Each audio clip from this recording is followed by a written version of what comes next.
Terence Lester is the founder of a nonprofit called Love Beyond Walls, and he has helped hundreds of homeless people rebuild their lives. He is the author of When We Stand, and you'll meet Terence Lester today here on Babbie's House. Stay tuned. Babbie's House is coming your way right now.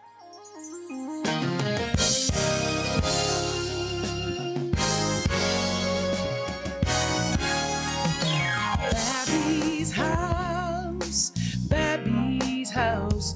Every day is filled with possibility. At Babbie's house, Babbie's house. Everybody is family. Welcome to Babbie's house.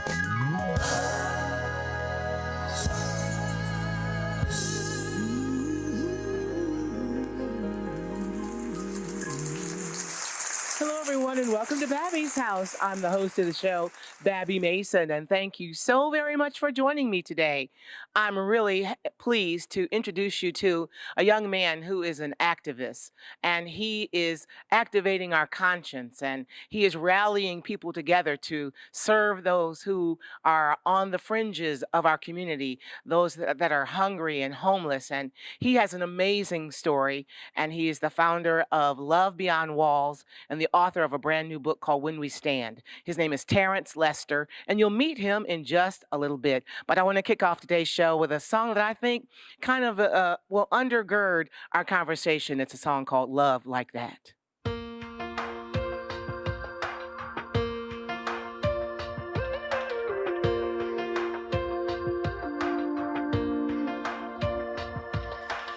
What would it mean to that single mom to get some money in the mail? Or pay a visit to Mr. Jones, whose health has begun to fail, just to shine a little light. Tell him it will be alright. And what about that lonely child who's never had enough? Got a kind and encouraging word for that girl who's given up. Oh, what a difference it would make just to bless somebody's day. Teach me to love like that. Tell me what to say to help my neighbor. Teach me to love like that. Show me what to do to make things better. Maybe it's to feel a need or plant a seed or give where there is lack. I wanna be like you, Lord. Teach me to love like that. Maybe it's delivering a pretty bouquet to that lonely little lady, or paying a bill for an out-of-work dad who wonders if he'll make it, just to hear somebody out, relieve them of some fear and doubt. Surprise that man on a fixed income by taking him to lunch. Or maybe it's to babysit for that mom under a time crunch. Oh, you just never know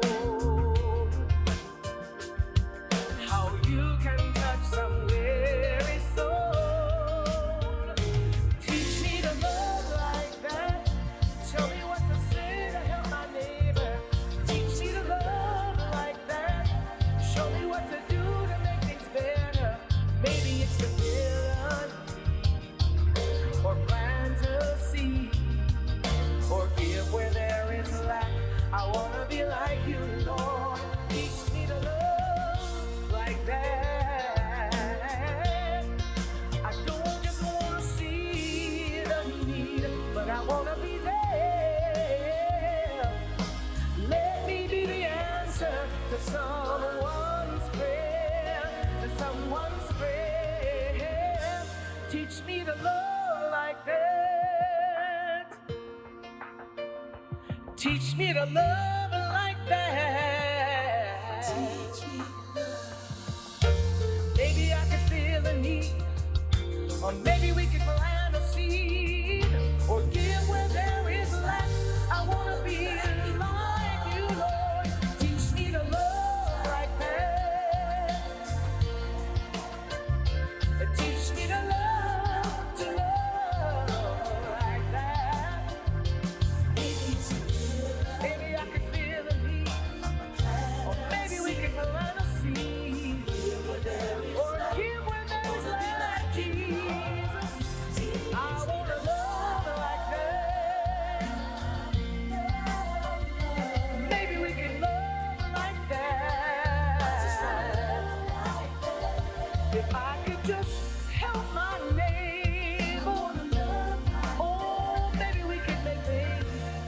make things better.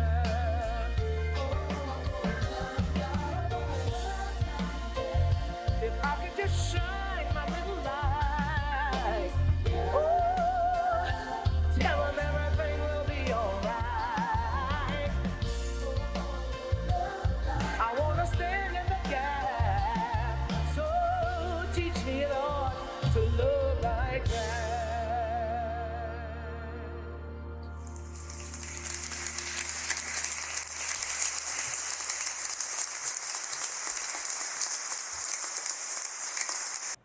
Well, welcome back to the show. I'm excited to introduce you to a young man with a great big vision, and he is the founder of the nonprofit called Love Beyond Walls, and it's an organization that helps those who are struggling on the streets, those who are hungry, those who are homeless, those who need food and clothes and who need Jesus. And basically what Terence Lester is doing, he is doing the work of Jesus. And he is the author of a brand new book called When We Stand, and he believes that we can do much more together than we can do apart. I want you to help me to welcome to Babbie's house, Terence Lester. My friend, thanks for being on the show today. Thank you for having me. Absolutely, I'm happy to have you on the show.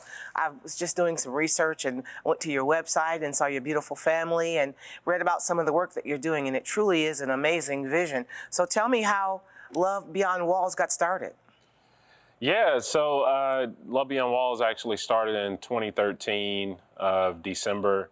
One day I go home and I'm asking my wife around dinner if I could make myself homeless.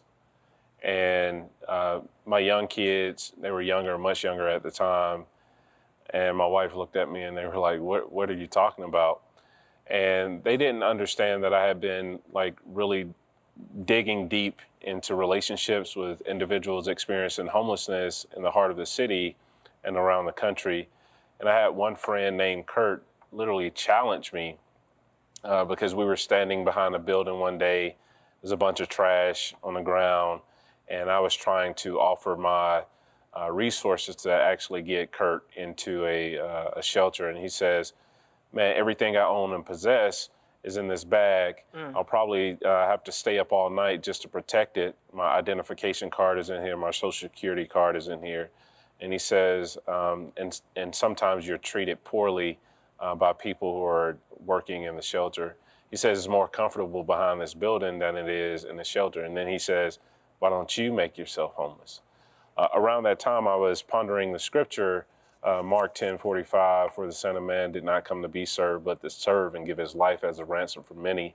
And it was just this beautiful picture of how Jesus came to earth, took off his shoes to empathize and sympathize with our earthly sufferings. And I wanted to follow Jesus in that way.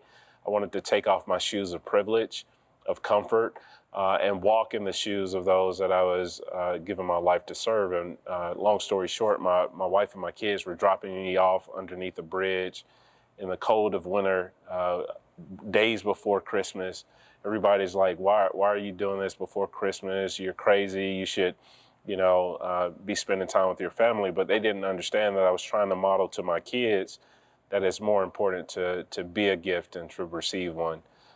Which is the actual message of Advent season within itself. And so Love Beyond Walls actually started on my cell phone underneath the bridge with my family allowing me to live on the streets for a little over a month. So what did you find how long were you out on the streets?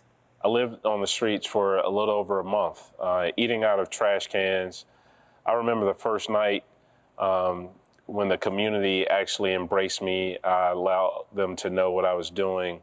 And I didn't take anything, no toothbrush, no change of clothes. The only thing I had was my cell phone for safety. So you shared with them that you were actually just going to live on the streets for a while just to understand their plight. Yes. And they rallied around me. They all, found me a tent to sleep in, gave me blankets. This particular day it was freezing cold and there was a wind chill and the temperature was supposed to drop underneath 10 degrees. I remember it was like 2 o'clock in the morning and we were standing around this fire pit. There was no firewood. they were actually throwing donated clothing items into this pit to keep warm in the middle of winter because there's no thermostat.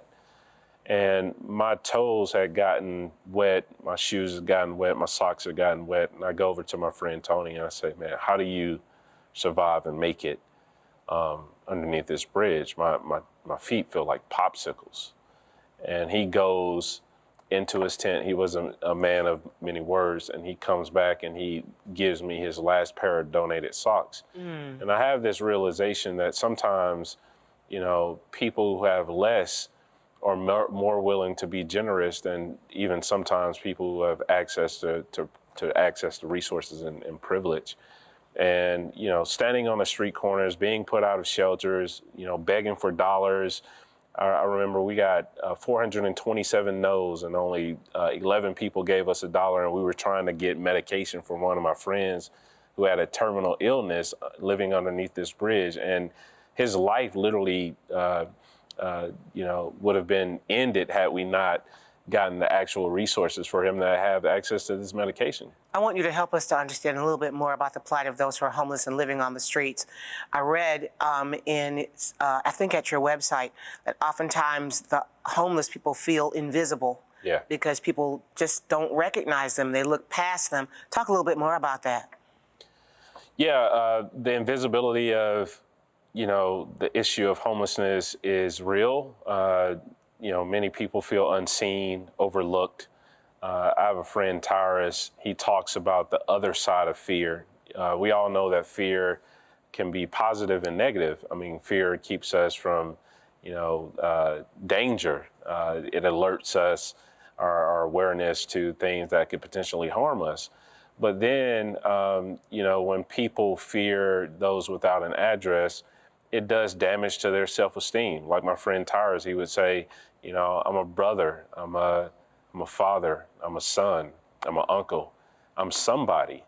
When you fear me, it does, you know, damage to my self-esteem. And I think the messaging behind that is that homelessness itself is not monolithic. Sometimes we relegate homelessness to just a couple guys that we see standing on a street corner. And people miss this reality that homelessness itself is a global issue. It's over 150 million people in the world, in the entire world, without an address. And when we behave or treat people in a dehumanizing way, it adds to their invisibility. And you know, Jesus himself is the person that I follow. But Jesus himself said, you know, foxes have holes, birds of the air have nests, but the Son of Man has nowhere to lay his head. He was talking about himself being acutely homeless in his earthly ministry. And he says, as a matter of fact, people won't even follow me when you really have to see what I have to walk through, right? And I just, you know, when I look at Jesus's words when he says, you know, but did you clothe me? Did you feed me? Did you visit me? I want to show it with the same type of compassion towards those who Jesus can relate to. So after being on the streets for a month, or how many days were you out there on the streets? Yeah, a month and a half. So after being out there for a month and a half, how did that impact you, and what did you do after that? Yeah, it impacted me in so many ways. I mean, I remember when I first got back home, everything seemed like huge to me. You know, to be able to walk over to the sink, turn on water was huge. To be able to walk over to my refrigerator was huge. The choice to control the temperature in the house was huge. And what I'm saying by huge is like there was this deep sense of gratitude for the things that God had blessed me with. But it also was this deep sense of sorrow, thinking about people who have to endure the coldness of winter or the extreme heat during the summer, deal with dehydration, deal with being put out of public spaces for asking for access to water. Here recently, our organization, Love Beyond Walls, just launched a campaign called Love Sinks In, providing hand washing stations to give people experiencing homelessness access to be able to wash their hands. And we started here in the city of Atlanta with about 15 hand washing stations, and now we have sanitation stations in over 60 cities all across the country, and in 2 additional countries. But just this deep sense of awareness to the things that the Lord has blessed me with, and also this deep sense of, I guess, gratitude and love that just fill my heart. It's like, what can I do to do more? Yeah. So how are people responding, to your activism? Do you find that people are resistant, or are they responsive? How are we doing? Yeah, over the past 19 months, we've seen people all around the country, step up and join our campaign to let love sink in. I mean, it's a message behind the message. And, there are times when people are challenging because they view homelessness as something that is only caused by, drugs and alcohol or addiction or a mental health issue, when homelessness is much more than just the 2 things that people know about. There are so many different triggers that causes homelessness. Like right now, I think it's, very apparent that the leading cause of homelessness is actually job loss. And millions of people right now are being evicted from their homes. We're actually starting to see new cases of homelessness, and it's projected by research that homelessness will increase by 45% by the end of 2023. Homelessness is not monolithic, and it affects children even more than so adults. Children is actually the fastest growing population of people experiencing homelessness in this country, children under the age of 9. And, women and children go day in and day out with very little access to resources. And so regardless of if people view this through a lens based upon second or third hand information, we're still on the front lines, and we're fighting for the cause. So talk to me about those that are watching today. How can they help? What's one of the first steps that people can do to actually help or get involved? Yeah, well, my answer is a little unorthodox. We have well-meaning people that reach out to us all the time, and on average, we probably see anywhere from 6,000 to 7,000 volunteers per year. Here recently, because of the pandemic, those numbers have dropped. But people ask us all the time, what can I do to get involved? And my quick response or rebuttal is, you have to view service as a lifestyle and not an event. Service is something that requires rhythms, right? And not necessarily, the 2 to 3, maybe 4 times a year. We try to teach people to create the type of margin in their lives where they can actually give of themselves on a more rhythmic basis. So my question to the person who may be sitting there saying, I know God is, calling me to get involved. My question is, what do you have on your plate that is prohibiting you from being involved? It's not a matter of willingness. We have a lot of willing people. It's a matter of availability. And so many people need to create the type of margin in their lives and make themselves available where they can give the 15 hours a week to donate or volunteer at a charity or nonprofit organization. Creating the margin in your life where you can give an hour per week. I remember this volunteer we had. She started volunteering. She was just given an hour a week.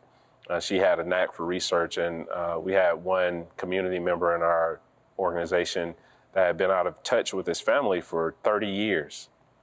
30 years. She started volunteering an hour per week for a month to try to help him locate his family. 4 hours in a month, she was able to connect Ronald back with his family that he had been out of touch with for 30 years. And you think about the power of collaboration and the power of, if you take 1,000 people given an hour of each in a rhythmic way, the type of power that you could have when people come together and use that time in service. Well, that's an amazing concept and an amazing truth. I want people to know where they can get a copy of your book. Yeah, you can actually go to lovebeyondwalls.org. When We Stand is available there. You can go to terencelester.com, or you can look it up on Amazon. It's When We Stand, The Power of Seeking Justice Together. So do you have an opportunity to travel, to speak, to tell others about what you're doing? Yeah, all the time. I'm speaking at universities. In 2019, we launched the first museum in the United States of America that represents homelessness, called Dignity Museum. We lead immersive tours. I'm asked to speak to, other agencies at conferences, and, just trying to build more empathy in the world, because we have an empathy deficit. And I think empathy is an invitation to, forsake judgment for understanding. Well, we appreciate you coming this way, Terence, and I'm blessed and impressed with your spirit of compassion, your spirit to rally people. I was really blessed when I read that you rallied a march from Atlanta. You walked all the way from Atlanta to Memphis? Yes. And a march. That's very powerful. Well, thank you again for coming this way. And you have our hearts and our prayers, and keep in touch with us. We'd love to have you back and see how things are going. Yeah, thank you so much for having me. Well, listen, you stick around, because after this break, Babbie's House is going to come back with more, and we'll have a word of encouragement for you when we come back after this break. So stick around. Babbie's House will come back with more right after this break.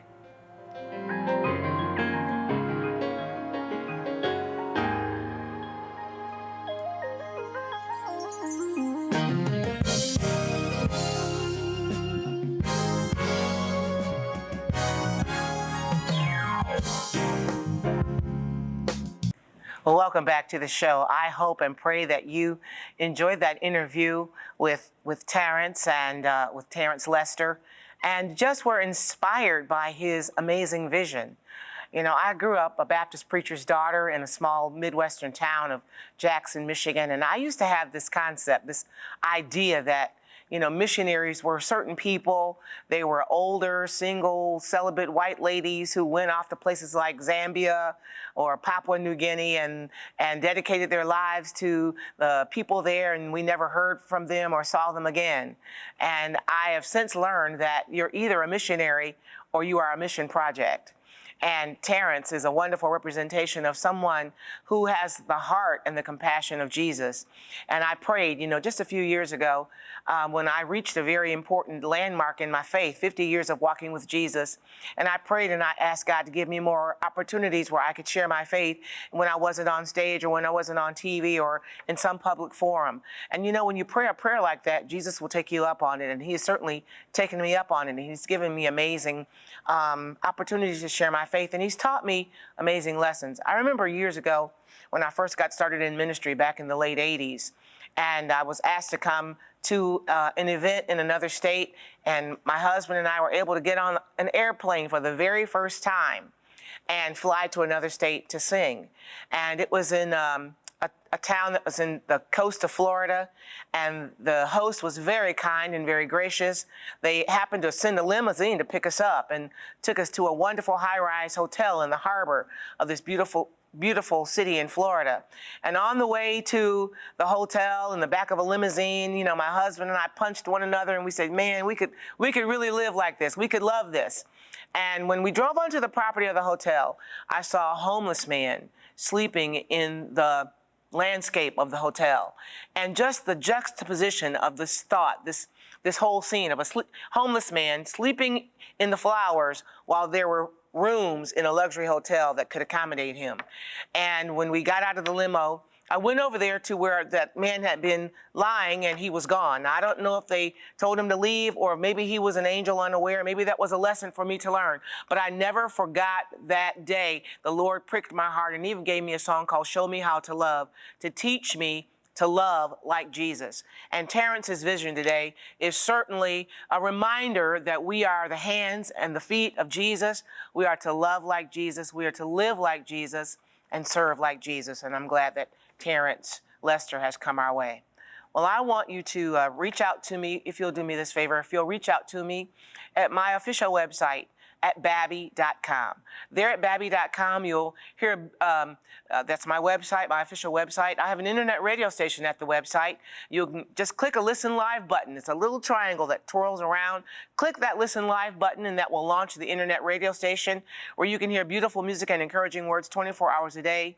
There on the website, you can avail yourself to wonderful resources like the music that I sing, and the books that I've written, Bible studies that I've written for women, all of those resources to encourage you in your faith in the Lord. I hope you'll avail yourself to that today. Well, let me leave you with this word. I love the blessing from Numbers chapter 6, I believe it is, verses 24 through 26. And this is what it says. The Lord bless you and keep you. The Lord make his face to shine up on you and be gracious unto you. The Lord lift up his countenance upon you and give you peace. That's my prayer for you. Hope I'll see you next time. Until then, the Lord bless you and yours real good.